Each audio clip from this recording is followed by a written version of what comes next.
Life is always a battle field. ప్రతి జీవితంలో ఏదో ఒక యుద్ధం ఉంటుంది. కొంతమంది జీవితాల్లో జీవితాంతం యుద్ధమే ఉంటుంది. కొంతమంది జీవితాల్లో శాంతి ఎక్కువ ఉంటుంది, యుద్ధాలు తక్కువ ఉంటాయి. మొత్తానికైతే ప్రతి ఒక్కరు యుద్ధం చేయాల్సిందే.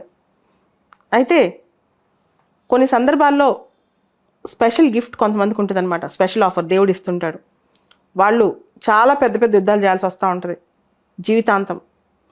ఇది చేసేటప్పుడు ఇదంతా మనకేనా, ఇన్ని సమస్యలు మనకేనా, ఇన్ని సవాళ్ళు మనకేనా, అప్పుడప్పుడు ఇలాంటి డౌట్ వస్తూ ఉంటుంది. ఇదంతా మనకే ఎందుకు చుట్టుకుంటుంది అని చెప్పి. అయితే లైఫ్లో ప్రశాంతత ఉండదా, లైఫ్లో పర్పస్ ఏంటి, దీని ఎండ్ ఏంటి, ఈ క్వశ్చన్స్ ఇలా జీవితాంతం యుద్ధాలు చేసేవాళ్ళు వస్తూ ఉంటాయన్నమాట. దీనికి ఆన్సర్ ఒకటే, నీకు ఎంత గొప్ప ఫైట్ అనేది లైఫ్లో దొరికితే నువ్వు అంత స్ట్రాంగ్గా ఉంటావు. స్ట్రాంగ్గా ఉంటావనే కాదు, నువ్వు అంత నేర్చుకుంటావు లైఫ్లో. Life is nothing but an experience of learning something, and life is all about moments. నువ్వు ఎన్ని మూమెంట్స్లో ఎంత కొత్తవి నేర్చుకున్నావు, ఎంత ఎక్స్పీరియన్స్ చేసావు అని.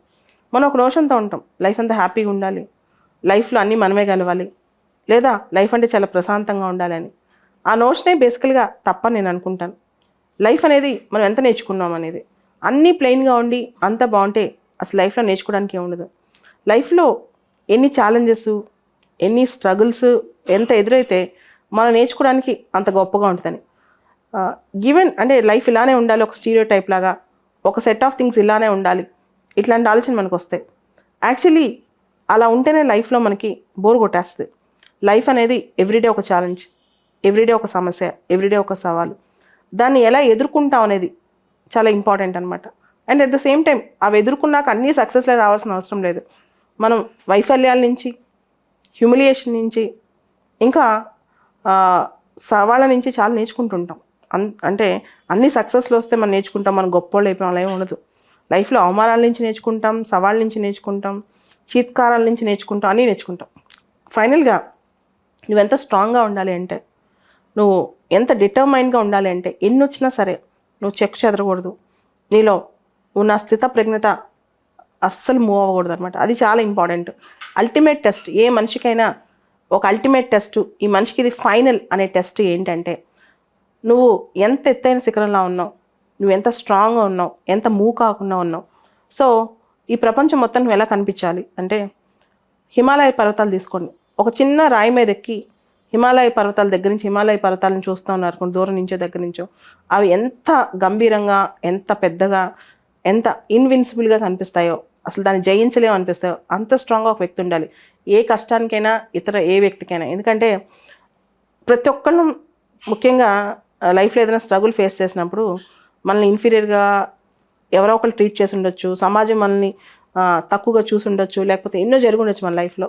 వాళ్ళందరూ ఏదో ఒక రోజుకి నీ లైఫ్లో మళ్ళా నువ్వేం చేస్తున్నావు, నువ్వు ఎక్కడున్నావు, నువ్వు ఏ విధంగా లైఫ్లో స్ట్రగుల్స్ని ఫేస్ చేస్తున్నావు అని ఎవ్రీబడి సమాజంలో తెలుసుకుంటూనే ఉంటారు. దాంతోపాటు సమాజానికి నేర్పించాల్సిన నీతి కూడా ఒకటి ఉంటుంది అనమాట. అదే నీకు ఎన్ని వచ్చినా, ఎలా ఉన్నా సరే, ఎంత స్ట్రగుల్స్ని ఫేస్ చేసినా, బీ లైక్ ఏ హిమాలయ పర్వతం ఎంత గంభీరంగా, ఎంత గొప్పగా, ఎంత పెద్దగా ఉంటుందో, తొణకదో బెనకదో, అదేవిధంగా నువ్వు కూడా అంత స్ట్రాంగ్గా ఉండాలి. అదే హ్యూమన్ లైఫ్ అనమాట. సో ఇది చూస్తే కనుక మనిషికి అర్థమవుద్ది. అంటే మీడియోకర్స్ ఎలా ఉంటారు, చిన్న చిన్న వాటికి కదిలిపోవటం, చిన్న చిన్న వాటికే ఊరికే ఎమోషనల్ అయిపోవటం, లేదా చిన్న చిన్న వాటికే ఇంకా లైఫ్ చాలే అనుకోవటం, ఇవన్నీ పక్కన పెట్టేసి మనం ఏది జరిగినా సరే చివరి వరకు లైఫ్ని లీడ్ చేయడం, చాలా స్ట్రాంగ్గా లీడ్ చేయడం. సక్సెస్ వచ్చినా, ఫెయిల్యూర్ వచ్చినా, వరల్డ్లో ఇంకేది జరిగినా సరే మనం చెల్లించకుండా ఉంటాం. అది చాలా ఇంపార్టెంట్. అదే రియల్ సక్సెస్, అదే మనిషి నిజమైన టెస్ట్ అని నేను అనుకుంటాను. మిగతావన్నీ చిన్న చిన్నవి. నువ్వు ఈరోజు సే ఫర్ ఎగ్జాంపుల్ సివిల్స్ రాసావు, ఫిలిమ్స్లోనే మెయిన్స్లోనే పోయింది, నీకు రాలేదు, అయితే ఏంటి, అంటే నువ్వు ఎంత బాగా స్ట్రగుల్ చేసావు అనేది చాలా ఇంపార్టెంట్.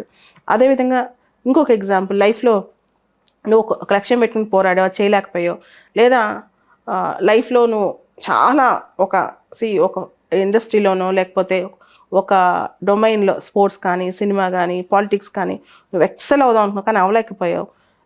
ఇవన్నీ ఒకసారి ఆలోచిస్తే లైఫ్ 100 years తర్వాత, అంటే 2023 100 సంవత్సరాల తర్వాత రియల్ టెస్ట్ ఏంటంటే, ఒక వ్యక్తి జీవితానికి ఉన్న రియల్ టెస్ట్, ఆ వ్యక్తి మొత్తం అన్ని ఎపిసోడ్స్ ఆఫ్ లైఫ్లో ఎలా బిహేవ్ చేశాడు, ఎంత స్ట్రాంగ్గా ఉన్నాడు, దాన్ని ఎలా హ్యాండిల్ చేశాడు, that is real life. Rather than టెంపరీగా నువ్వు ఫస్ట్ ర్యాంక్ వచ్చేసిన సివిల్స్లో, లేకపోతే నువ్వు అనుకున్నట్టు నువ్వు పెద్ద స్టార్ అయిపోయావా, లేకపోతే నువ్వు ఒక బిజినెస్లో మిలియనీర్ అయిపోయావు, ఇదంతా కాదు.